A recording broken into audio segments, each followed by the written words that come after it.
Swayam Prabha. Digital India. Educated India.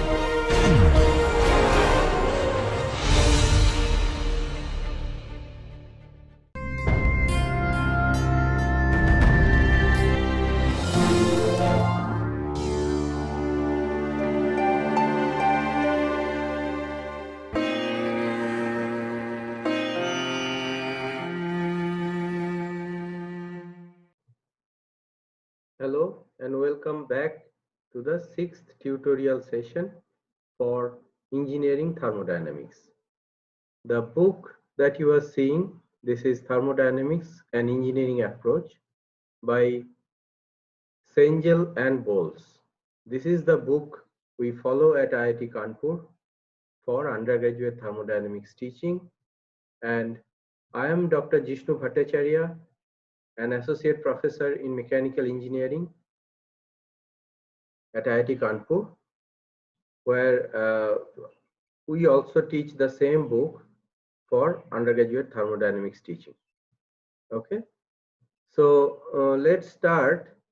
In last 5 tutorial sessions, we have looked at few problems from each chapters, starting from chapter 1, which is introduction and basic concepts, and then the second chapter was on energy, energy transfer, and general energy analysis. Okay, so these we followed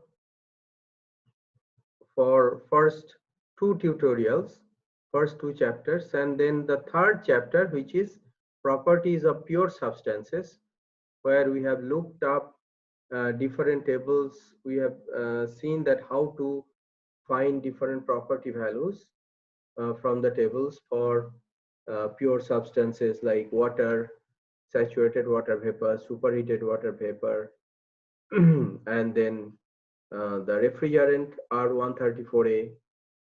Also, the ideal gases like air or some other gases.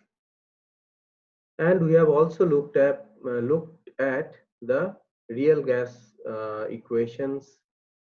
What assumptions do we take for real gas and all. Okay, so this is the in the third chapter we have dedicated 2 tutorials because it took a lot of time for individual property readings, and then on the 5th tutorial we have covered the chapter number 4, which is energy analysis of closed systems. Closed systems means where mass cannot go in or out. So please follow the this mouse on the screen so that you know where I am pointing at. So chapter 4 was covered up to tutorial 5. Now today we are doing the 6th tutorial session, where we will take few problems from the next chapter, which is chapter 5. The title is Mass and Energy Analysis of Control Volumes. Okay, so I am assuming that you have read through the theory part of it, and we are going to take few problems to understand the concepts clearly, okay, and how to apply them. So control volume and systems, these ideas I am assuming you have, and whenever required I will shortly talk about them, and let's take up the first problem. Let me zoom this little bit so that you can also read it clearly. This is the first problem. What is the problem statement? An insulated vertical piston cylinder device initially contains 0.8 meter cube of refrigerant R134A at 1.4 megapascal and 120 degrees centigrade. So on the right hand side you can see the schematic diagram of the system.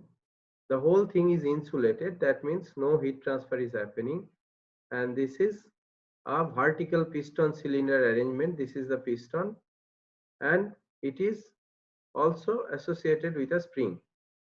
So the initial condition of the in the cylinder for the gas, which is R134A, that's given.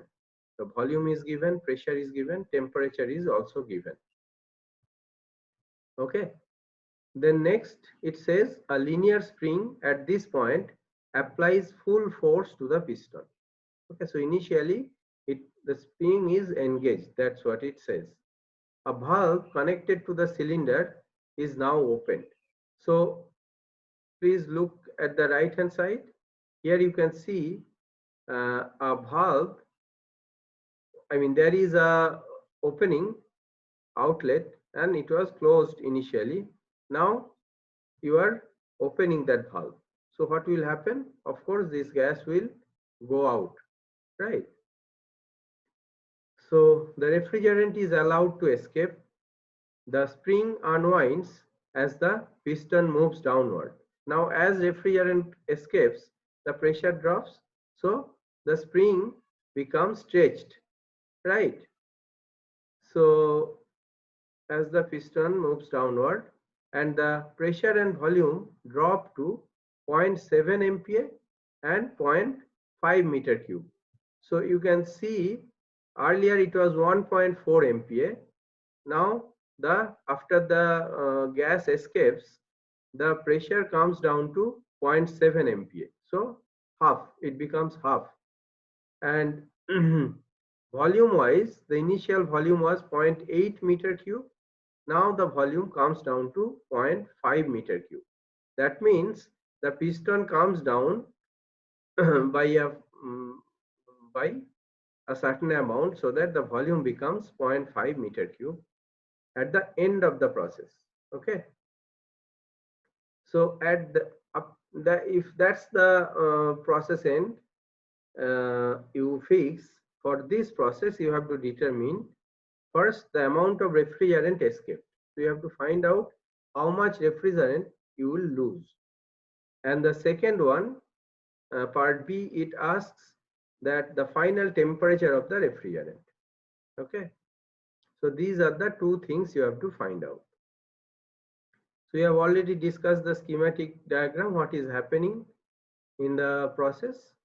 Now we have to note few things. Okay, first thing is that this is a control volume process. So up to the last tutorial, whatever we discussed, it was closed system, right? Nothing was flowing. So now we have an outlet for this particular piston cylinder arrangement. That means mass can move across the boundary. So it is a control volume system. You have to take the control volume, which is just covering the cylinder, the gas containing portion of the cylinder, and that particular control volume boundary, will see that here the mass will cross that boundary. Okay, so that's the basic difference from the problems we have looked at in earlier tutorials from this one. Okay, so first thing you note that this is an unsteady process, right? Because like as the gas moves out, the pressure drops, so the volume change, everything is changing with time, right? This is not a steady process, so it's depending on the time, and the condition of exit flow changes with time, right? So the pressure, volume, everything, whatever you are taking, pressure or specific volume, temperature of the gas that is escaping, that is changing with time, because the condition inside the cylinder is also changing with time, and that's the condition the escaping gas will also have. So the condition of exit is changing, but it can be approximated by a uniform flow. Okay, so what you can do, you can take an average of these conditions and say that okay, this is the final and initial, the difference happened in uniform flow. It's not a steady process, but you can take it as uniform flow. And if the exit flow condition you are taking, if you take that to be average of the initial and final conditions, okay, so that is possible. You can take it as a uniform flow. Okay, so that's the first thing you have to note, that unsteady process, but we are making it making assumption of uniform flow, which is reasonable. Okay, next thing you need to note that no heat interaction is happening. Okay, everything, the whole thing is insulated, so no heat interaction we have to consider. The third thing you need to know is the boundary work. Okay, so boundary work, where it is happening, because we have a piston is moving up and down. That means it is boundary work that's happening also. Fourth thing is the piston cylinder arrangement, or the piston itself is fitted with a linear spring. Okay, so boundary work can be computed by multiplying the change in volume by an average pressure. Okay, because it's a linear spring, so pressure will change linearly. So we can take it to be the average pressure, and we can find out the boundary work by multiplying that average pressure with the change in volume. Okay, the fifth thing that's happening is that for R134A inside the cylinder, the energy is internal energy. Okay, so whenever within a control volume, whenever things are not flowing, we have the energy is represented by the internal energy. Okay, but for the flowing fluid which is escaping, the jet that is coming out through the valve, that is the energy is represented through enthalpy. So where to take internal energy U and where to take enthalpy H, that you have learned in the text in this chapter. So but here we are just reminding you that whenever you take the fluid that is flowing, you have to take enthalpy, not energy. Okay, now the last point that you have to remember before you can solve this problem is that the system is a control volume. Okay, because mass is crossing the boundary. So that is a very important thing that you have to note in this problem. Okay, fine. So now after getting the physical sense of what is happening and what kind of assumptions, what kind of concept you have to utilize, now we can actually go for the numerical solution.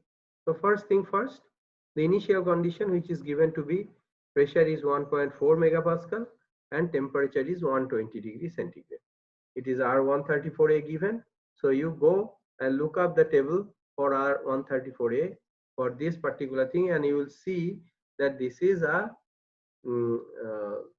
superheated vapor condition that you will find.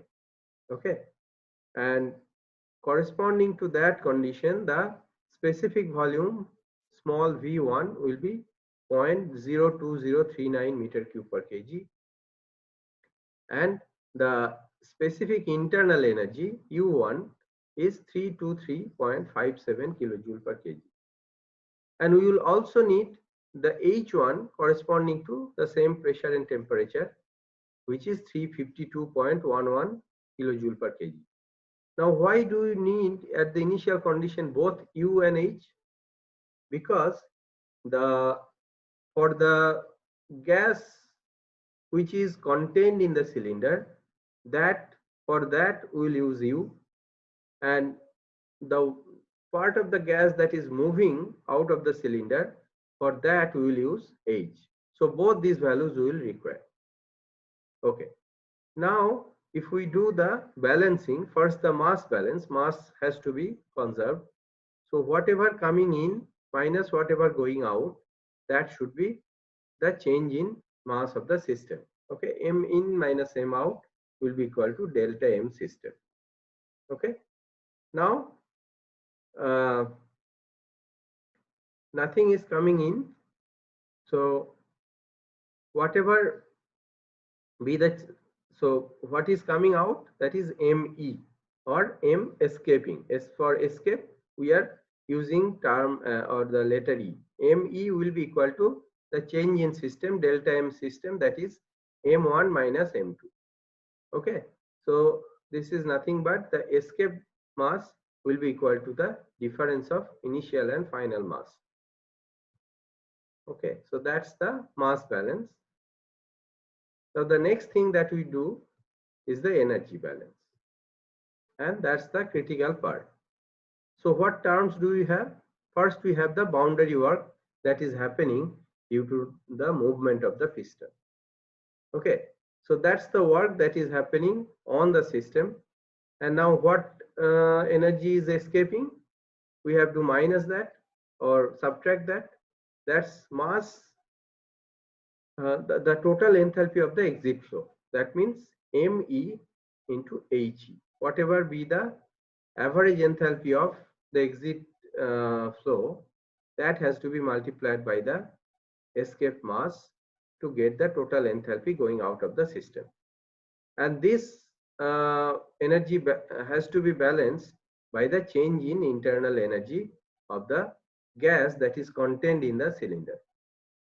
That means M2U, M2U2 minus M1U1. Okay, the small u, they represent the specific internal energy. That's why we are multiplying them with respective masses. Okay, now here work is applied on the control volume because the piston is moving and the spring is pushing that piston. Okay, so moreover, there is no other energy which we could have taken is the kinetic energy of the exit flow, but usually that kinetic energy is very small. That's why we can neglect that. Okay, so the energy balance is boundary work minus the escaping enthalpy or the energy of the flow will be equal to the difference of internal energy for the remaining gas. Now we have seen the equations. Now we have to find out the numerical values. So M1, that's initial mass, will be total volume V1 divided by the specific volume at that initial condition.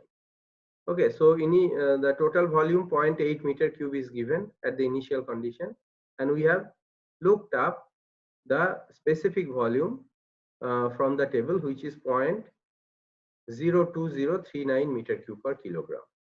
So by dividing it, you will find it to be 39.24 kilogram. So that's the initial mass in the cylinder. Okay, the next thing is the final mass, which is M2 will be equal to final volume divided by the final specific volume. So final volume is given here 0.5 meter cube, but the specific volume at final condition we don't know because the final condition itself is not given. So this thing is not known yet.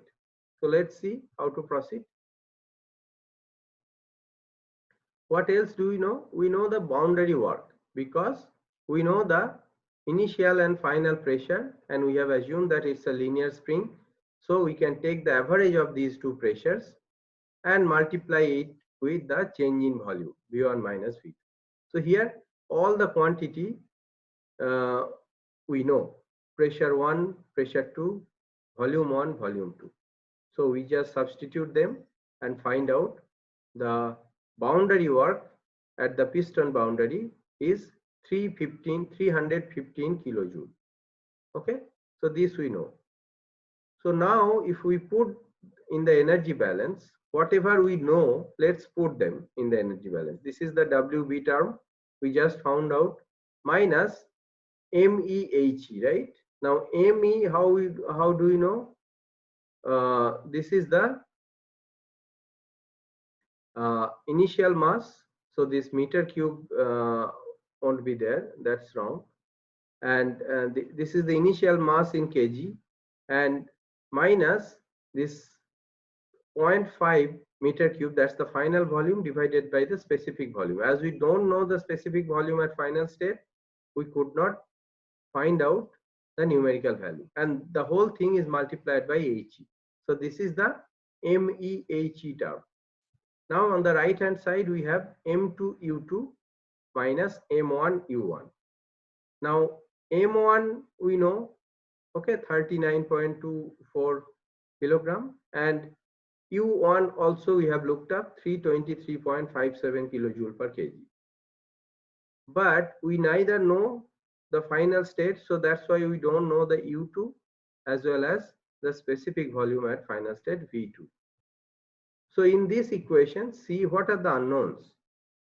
Unknowns are specific volume V2, specific internal energy U2, and the HE, which is the enthalpy of the escape flow.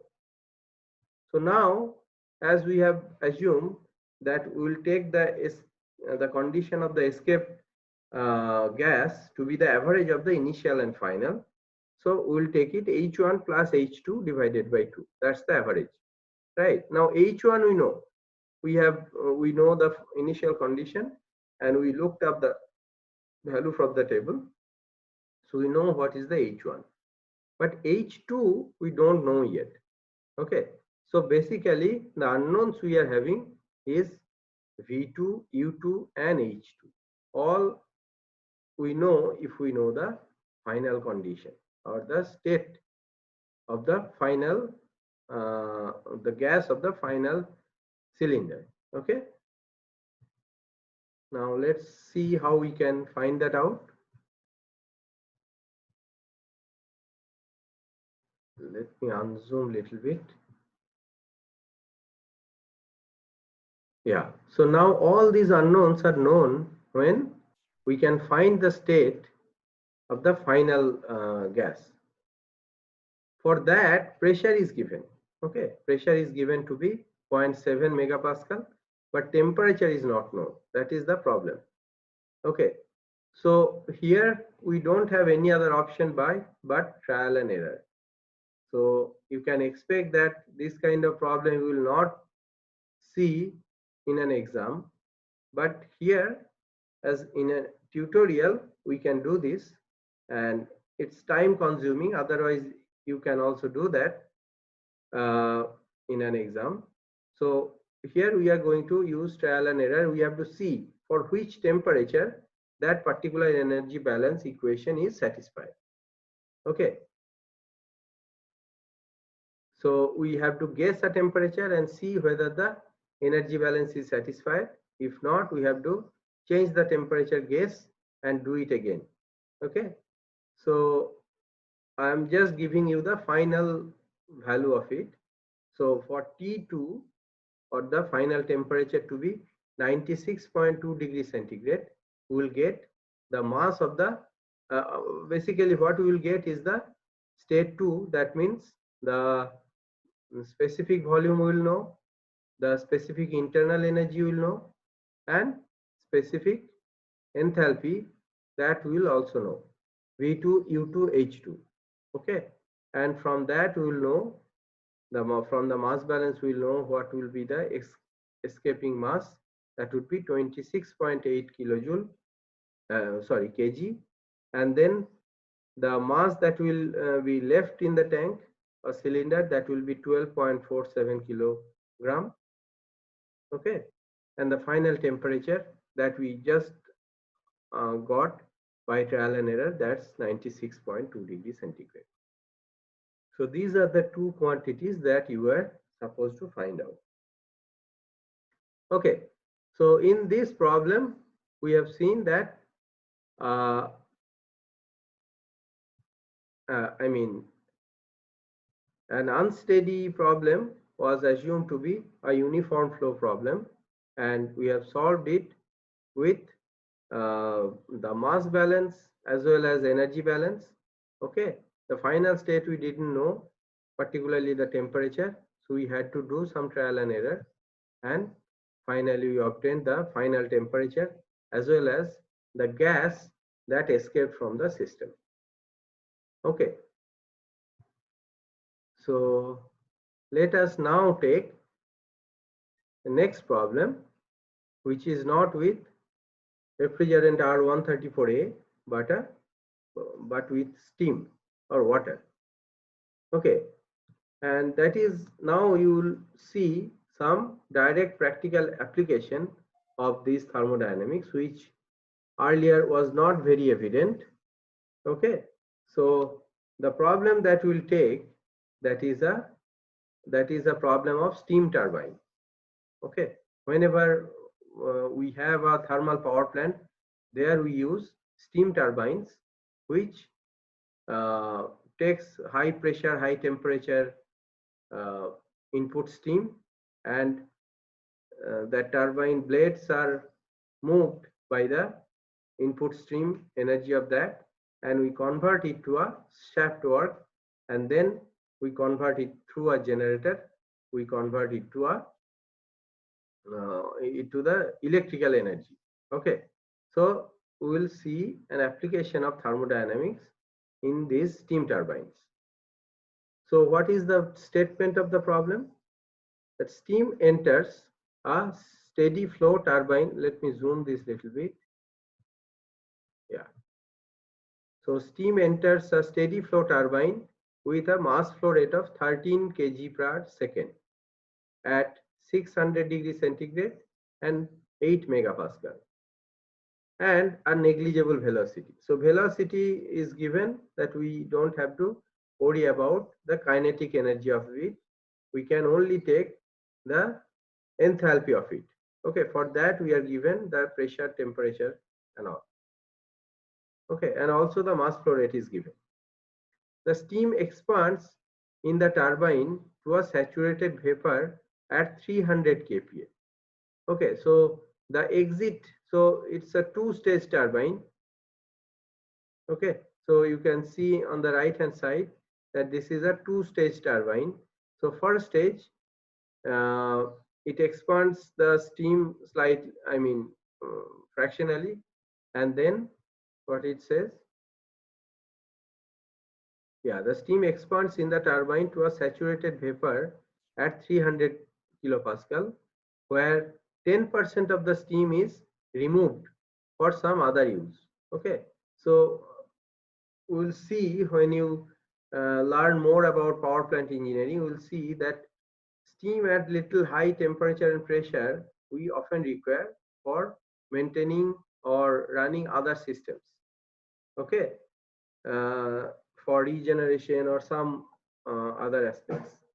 So for that, 10% of the steam is removed, and then the remainder of the steam continues to expand to the turbine exit. So the next stage of the turbine takes the rest of the steam and it expands the steam to a pressure of 10 kPa. So pressure comes down. It was 8 MPa, very high pressure, and then it comes down to 10 kPa, even less than atmospheric. Atmospheric pressure is 100 kPa, right? Approximately 1 bar is 100 kPa. So it is 1/10 of the atmospheric pressure it expands to. And the quality is 85%. Quality means at the exit, the vapor quality. That means 85% of that water vapor mixture will be vapor and 15% will be water. So if the turbine is adiabatic, that means no heat interaction is happening. Determine the rate of work done. Okay, so turbine is actually moving this shaft, and that's the work done. W dot, what is the rate of work output? That's you have to find out. And what are given? That for the first stage, the state of inlet is given 8 megapascal, 600 degrees centigrade, 13 kg per second. All these things are given. And then in the first stage, 10% of that amount from 13 kg, 1.3 kg we are taking out as saturated vapor. That's also given. And the rest 90% is going to the second stage, and outlet condition of that stage is also given. So here we have to note that the turbine is adiabatic. Okay, so no heat exchange is happening. Second is it's a steady flow energy equation problem, because earlier for the last problem we have seen the exit condition is changing, but here no condition is changing, everything is available at the same condition all the time. So that's a steady flow problem. The third thing is the velocity is given to be negligible. So uh, the kinetic energy part we don't have to consider. Okay, so these are the notes that we have to first make. What are the physical things that we have to understand? Okay, now we are looking at the control volume problem, right? So let's take this dotted line tells us the control volume. Okay, we take control volume is uh, an imaginary volume, right? So we can take it anywhere. So we are taking it in such a way so that the boundary conditions we know. So for the first one, the first boundary, we know what is the inlet condition. And here the second boundary, which is crossing the control volume, that's the fraction of that steam is getting escaped. So the control volume boundary value that we also know. And the third boundary interaction or outlet that we get is the exit from the last stage of the turbine.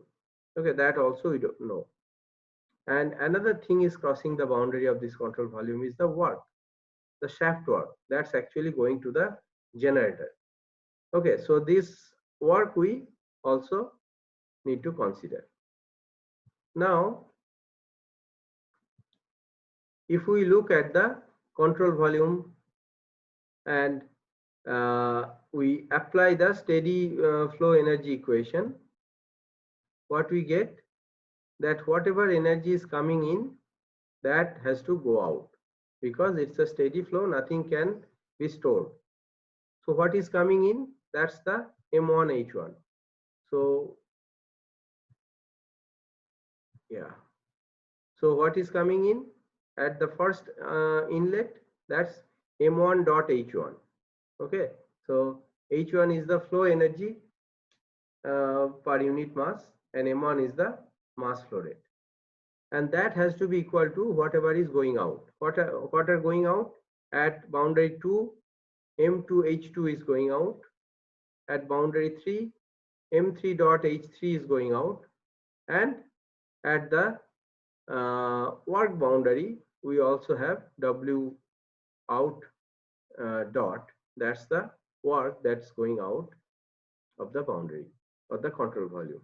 So this has to be satisfied. Now what is given among M1, M2 and M3? What is the relation? M2 dot is given to be 10% of M1 dot. That means 0.1 into M1 dot.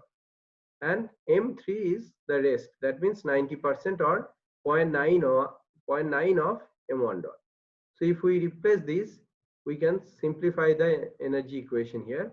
So M1 dot H1 will be equal to 0.1 M1 dot H2 plus 0.9 M1 dot H3 plus W out dot. So from here we can find W out will be equal to M1 dot into H1 minus 0.8 H2 minus 0.9 H3. Okay. So now we know work output in terms of these enthalpies, specific enthalpies, and the original mass flow rate M1 dot. But we don't know what are the H1, H2, H3, all these things. Okay, M1 is given. So we have to look up tables for that. Okay, so first H1, the inlet condition is given to be 8 megapascal and 600 degree centigrade. For superheated steam, you can find what is the enthalpy of that superheated steam. That's 3642.4 kilojoule per kg. Now the second condition which is going out, it is given that is saturated vapor. That means X2 is 1, and the pressure is also given, that's 0.3 MPa. Okay, before it expands to 10 kPa, intermediate stage, you are taking out some steam, right? So this P2 will be 0.3 MPa. So again, at this condition, saturated vapor at 0.3 MPa, you can find out the H2, that's 2724.9 kilojoule per kg. Now what else we need to find here? This is the quantity H3, right? So let's go and find it out. So the last condition that's given at state 3, the pressure is 10 kPa and the quality of vapor is 0.85. So H3 we can find out HF at 10 kPa plus X, that's the vapor quality, into HFG at 10 kPa. So both of these HF and HFG at 10 kPa we can find out from the table. Okay, we just put those values and get H3 to be 225.1 kilojoule per kg. Okay, so now we know all of these H1, H2 and H3, and we are given with the mass flow rate at the first stage or the inlet stage of the turbine. That's 13 kg per second. So all of these we know, and we can find what is the work output. So it comes out to be 17,776 kilowatt, and you can write it in terms of megawatt, that's 17.8 megawatt approximately. Okay, so if there is no losses, the turbines are like converting the whole of the enthalpy change into work output, then you can obtain 17.8 megawatt. But as you will see later, that no turbine on earth can convert it fully. It will have to have some efficiency factor or certain losses. So the shaft work will be less than that. But modern days turbines can have efficiency more than 90%. Okay, so you can expect at least above 15 megawatt power to be obtained from this turbine if you have the steam inlet and outlet conditions as given in the problem. Okay, so this is a problem we have looked at, which is on a steady flow turbine energy balance equations we have looked at, and the complications came through a certain intermediate mass taken out, as well as there are two stages. So all these things you have to consider, but the basic concept stays the same. So for flow we have to consider enthalpy to be the energy content of the flow, okay, and the control volume concept. So what are the boundaries, what are the inlet and outlet, and also if certain work or heat is going in and out through the boundary, that we have to see. Here it was given that the whole thing is insulated or adiabatic, so that's why we did not consider, or we need not consider anything related to heat, but we considered the work that's going out through the turbine shaft. Okay, so let us take the next problem for today's tutorial. Another practical problem we are going to take, which is on a pressure cooker, okay, that you see every day at home.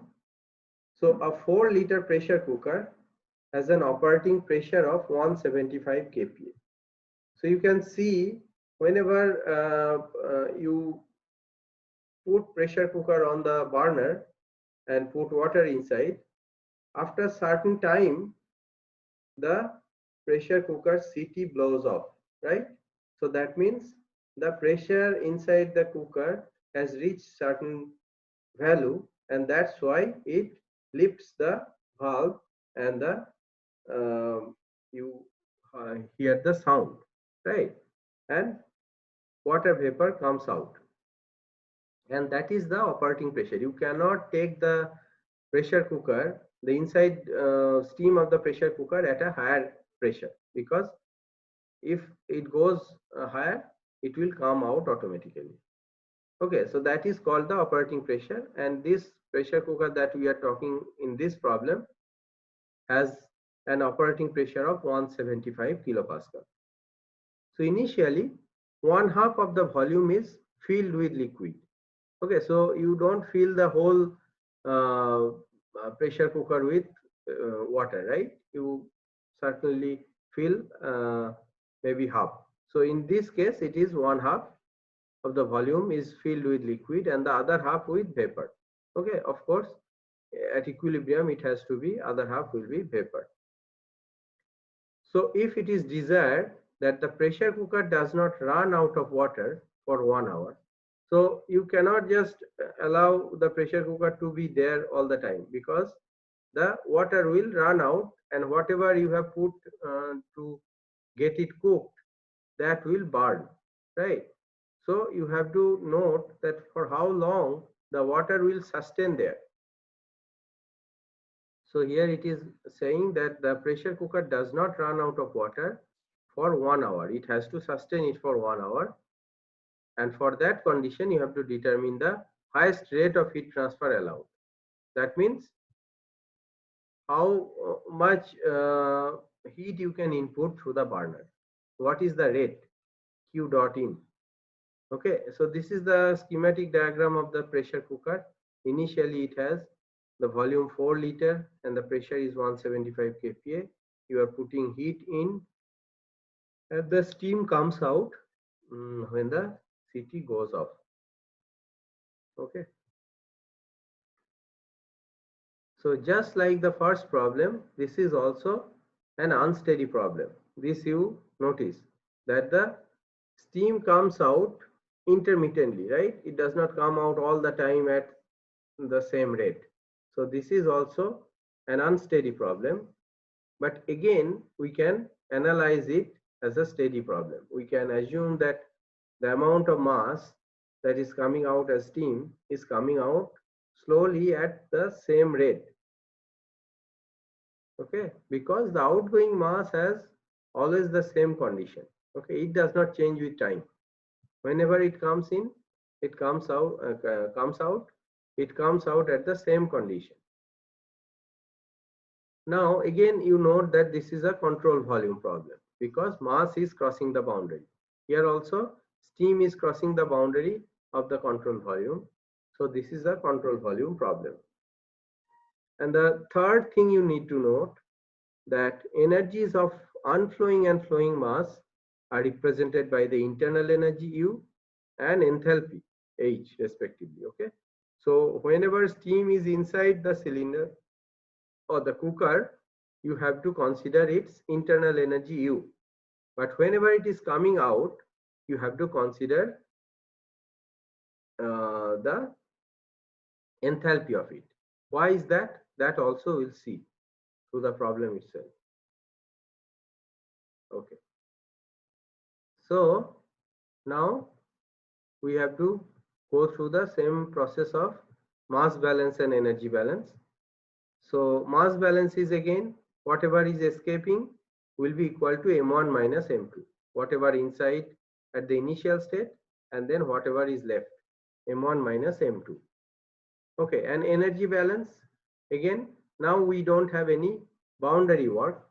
Okay, what we saw in the first problem in the piston cylinder device, here we don't have boundary work, but we have heat crossing the boundary, right? So heat input that's happening through the burner, that minus whatever is escaping, that means me into he.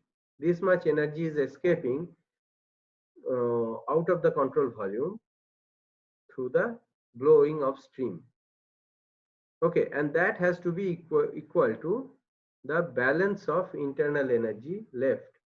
Okay, so that means m2 u2 minus m1 u1. So here what assumption we are making, that boundary work for lifting the valve we are not considering that. That's a negligible, of course. For lifting the valve you are doing certain work against the gravity, but that's negligible.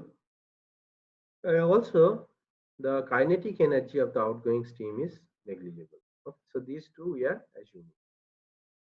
Now we know the mass balance is Me equal to M1 minus M2, and energy balance is Q in minus MEHE equal to M2U2 minus M1U1. Now we need to find out the numerical values of these quantities. So initial state is, it's given, it's a two-phase thing, and half of the volume is liquid and half of it is vapor.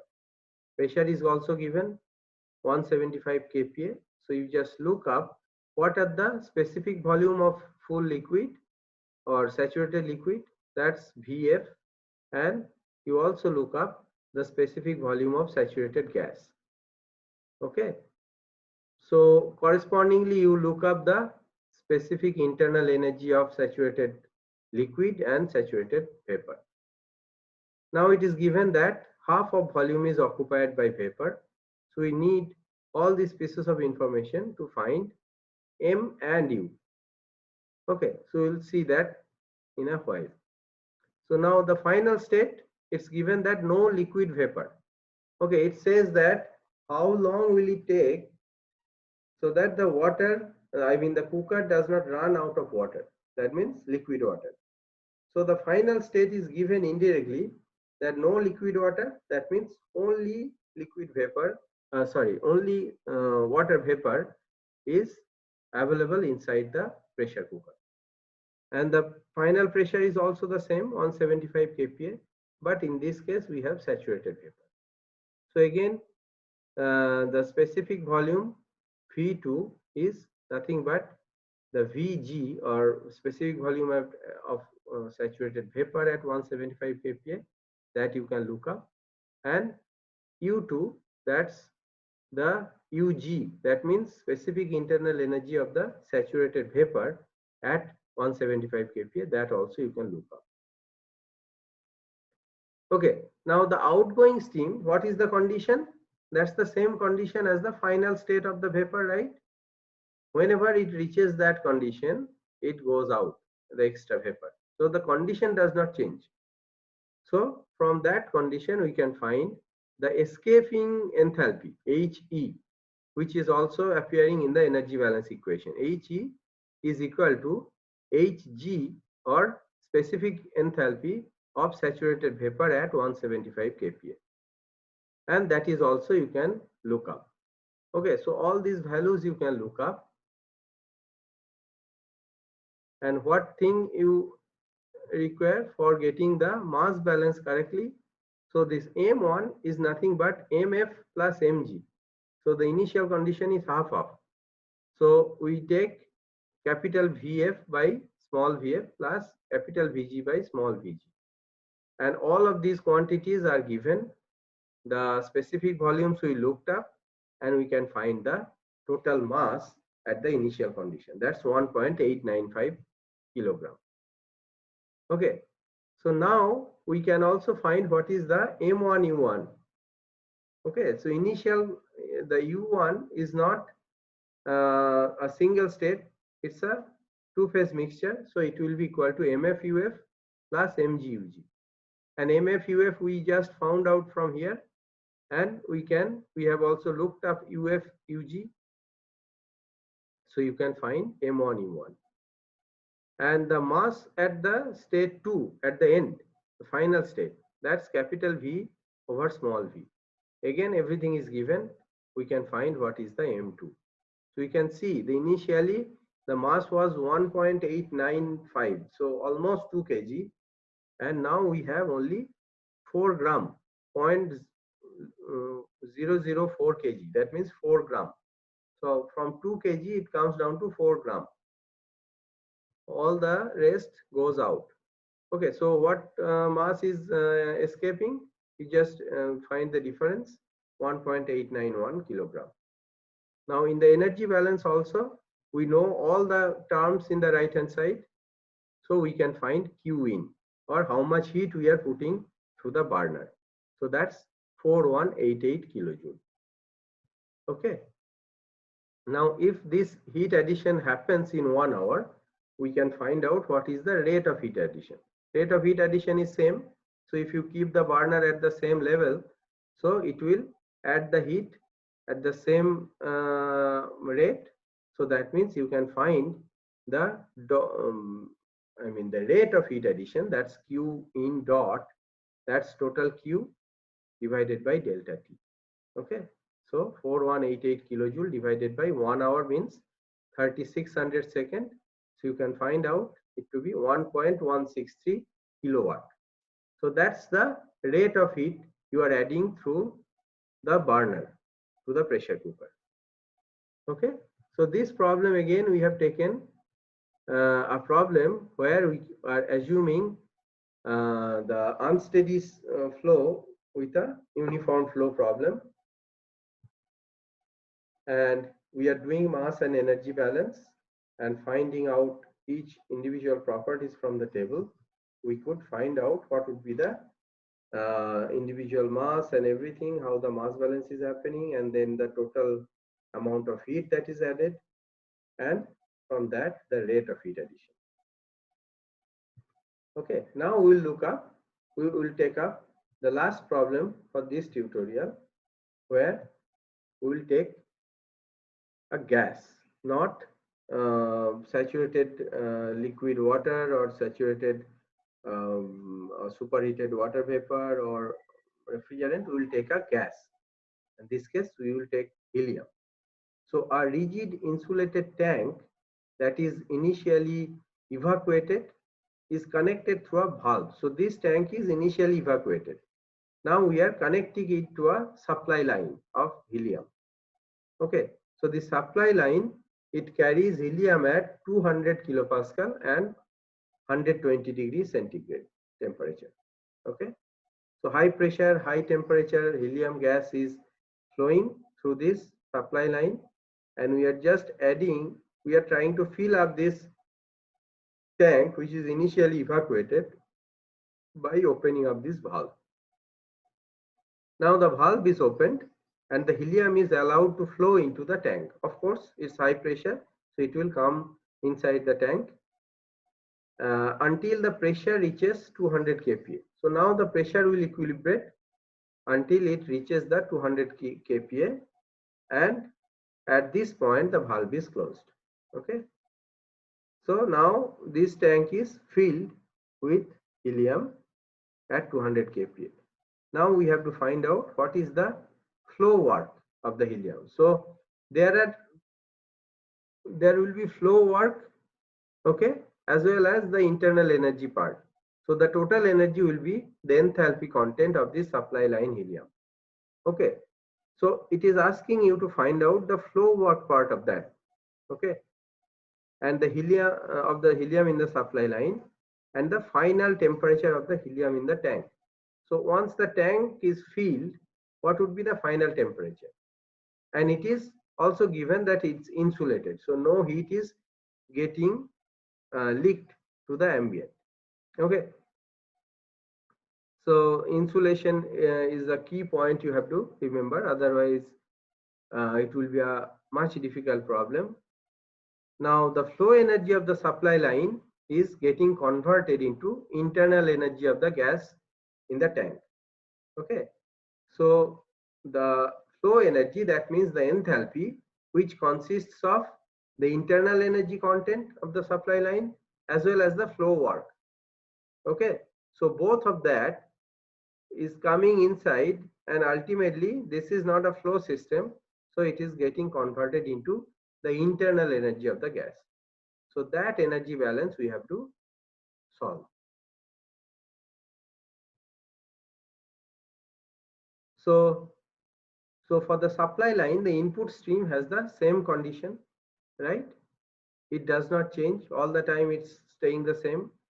But the tank is seeing an unsteady process, right? It initially was evacuated, and then the pressure slowly builds up. So pressure, temperature, everything is changing with time.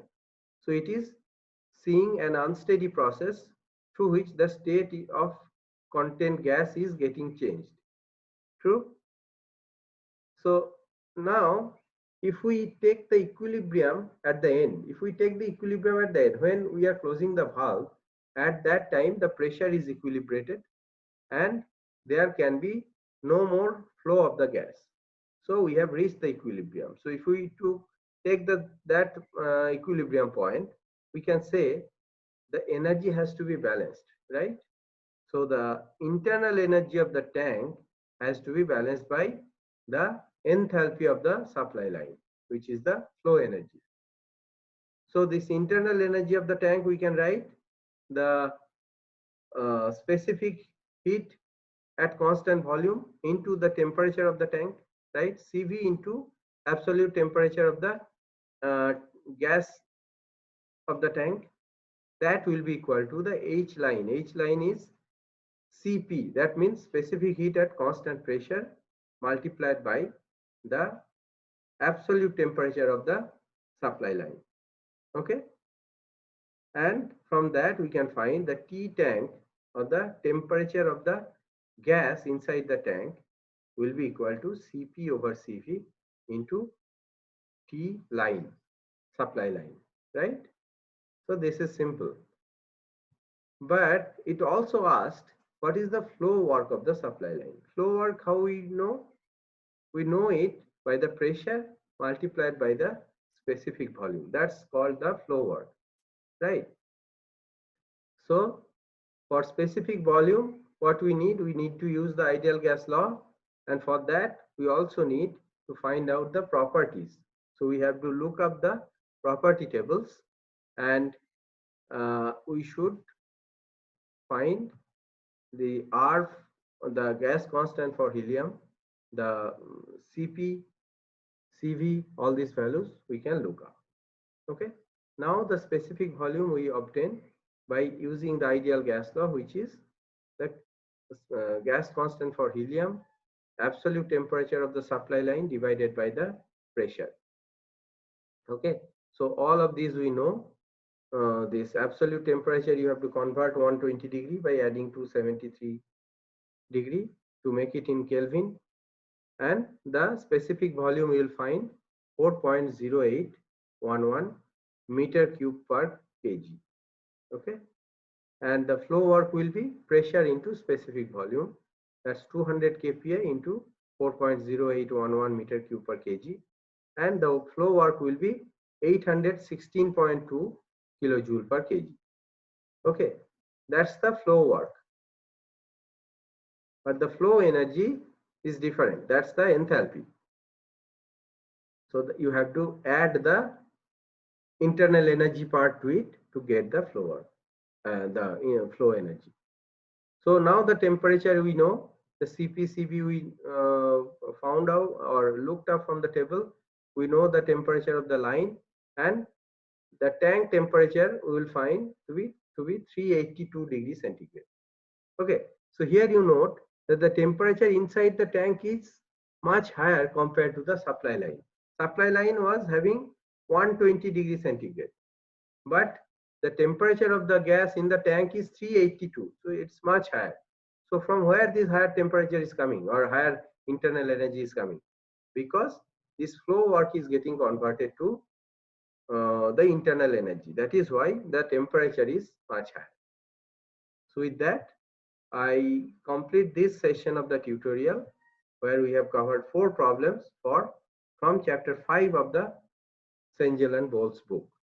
So see you in the next tutorial. Thank you.